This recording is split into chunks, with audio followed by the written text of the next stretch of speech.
Докторе Ристов, каква е состојбата во идната медицинска помош во овој зимен период? Еве, изминатиот месец имавме ниски температури, мраз, дали имаше зголемен број на ковици, скршеници и болни луѓе?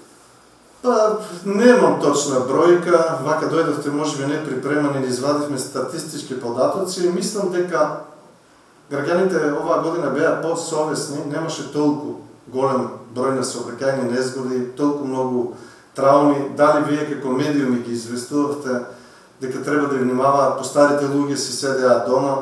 И мора да признаем и тоа дека екстремно ниските температури си го донесува своето, да има во идната медицинска помош преку викендот матичните лекари на работа, да има по 150 до 200 прегледи во 24 часа.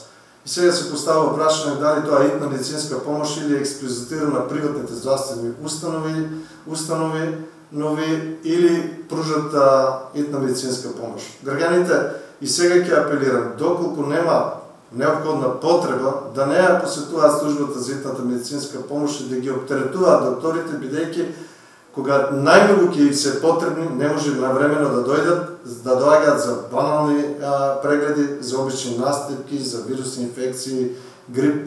Идната медицинска помош во Радовиш и така која е служба која што е најмногу оптеретена. Може би и тоа е причина што многу од докторите се заменуваат. Одат во Германија, ја напуштаат, па морам и ова да го признам, имат некое чувство дека не се доволно платени, многу работи, под стресови, многу пати луѓето неоправдано ги обвинуваат. Сите што доаѓаат во идната медицинска помош, тие постуваат индикацијата дали се итни, а тоа не е точно. Докторот одредува дали некој е итен и за тоа има овластување и знаење и обука. Има многу пати увреди, конфликти, не сме имале физички пресметки, тепачки, се уште, но мора луѓето да сватат дека мора кога ќе дојдат во службата за идна медицинска помош да го почитуваат куќниот ред, мирот, тишината, за да може докторот слободно да работи и кога ги треба на повик да оди во домашна посета, тие да почекаат, а не да влегуваат во конфликти со докторите.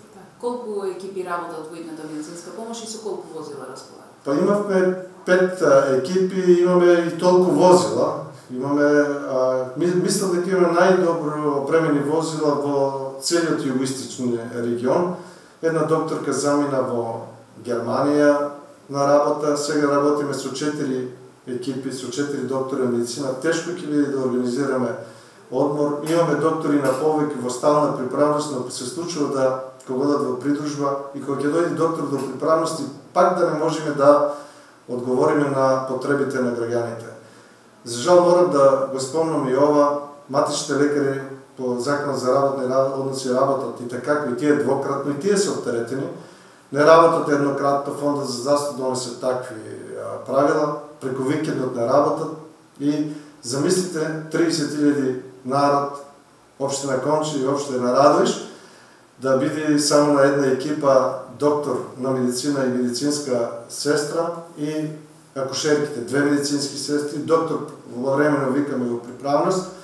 И замислете 30.000 луѓе кога би доаѓале за банални причини, како би тие одговориле во исти момент кога би имале 3 повици за домашни посети.